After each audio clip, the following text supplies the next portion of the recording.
सैनिक स्कूल नवोदय विद्यालय प्रवेश परीक्षा की तैयारी के अंतर्गत विगत वर्षों के प्रश्न पत्रों में आए गणित के प्रश्न को हम हल कर रहे हैं।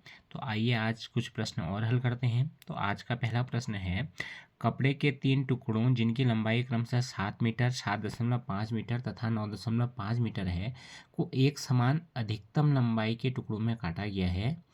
प्रत्येक छोटे टुकड़े की लंबाई सेंटीमीटर में है। सेंटीमीटर में हमें जो लंबाइयाँ दी हैं उन्हें मीटर में दिया गया है और हमें जो उत्तर निकालना है वो सेंटीमीटर में निकालना है।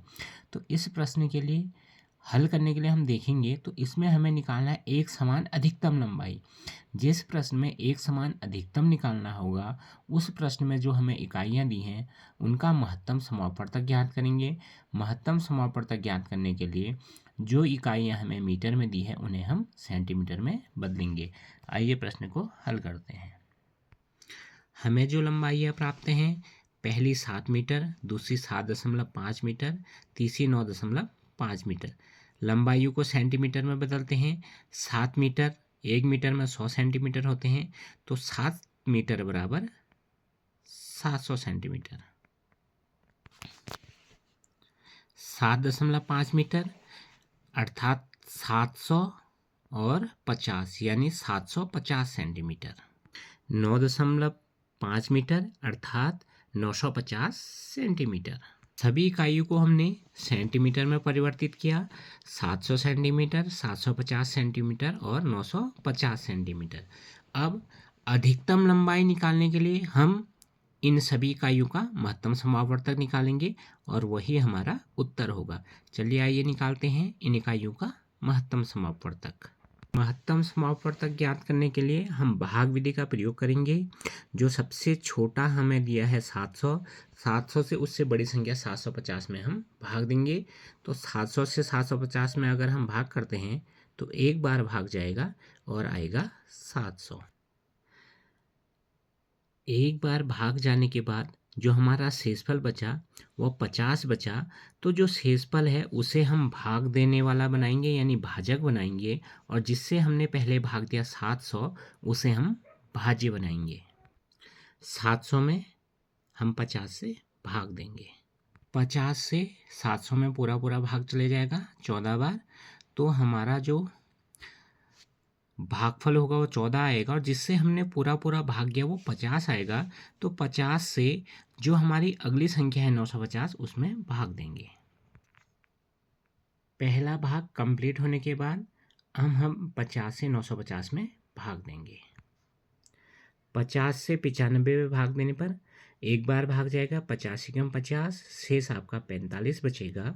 तो 45 बचेगा तो अब हम जीरो को नीचे उतारेंगे। जीरो नीचे उतारने के बाद हमें 450 प्राप्त हुआ। तो 50 से अगर हम 450 में भाग देते हैं तो 9 बार जाएगा और 450। दूसरी संख्या भी 50 से पूरी कट गई, इसलिए 700, 750 और 950 का महत्तम समापवर्तक 50 हुआ।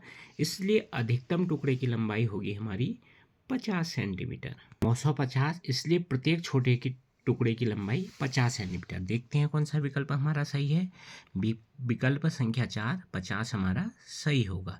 चलते हैं अगले प्रश्न की ओर। अगला प्रश्न, दो संख्याओं के लघुत्तम समापवर्तक तथा महत्तम समापवर्तक 150 तथा 25 है। यदि संख्याओं में से एक संख्या 75 है तो दूसरी संख्या ज्ञात कीजिए। इस प्रश्न को हल करने के लिए हम सूत्र का प्रयोग करेंगे। सूत्र होगा दूसरी संख्या बराबर लघुत्तम समापवर्तक गुणा महत्तम समापवर्तक बट्टे एक संख्या।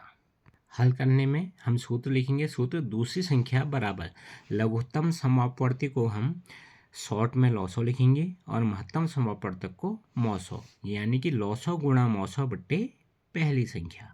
सूत्र लिखा लॉसो गुणा मौसो बट्टे पहली संख्या। लॉसो के स्थान पर जो प्रश्न में आपका लॉसो है 150 और मौसो है 25 लिखेंगे, और हर में जो एक संख्या है उसे 75 लिखेंगे। 150 गुणा 25 बट्टे 75। अब हम इसे हल करेंगे तो अगर हम संक्षिप्त करेंगे तो 75 एकम 75, 75 दूनी 150। तो 75 से हम 150 को 2 बार काटें। अब हमारे पास बचा 2 गुणा 25 यानी 2 गुणा 25 यानी कि 50। 2 गुणा 25 यानी कि 50। 2 गुणा 25 50, इसलिए दूसरी संख्या बराबर 50। तो देखते हैं विकल्प में 50 है या नहीं। तो इस प्रश्न का विकल्प 4 50 हमारा सही होगा। मिलते हैं अगले वीडियो में, तब तक के लिए धन्यवाद।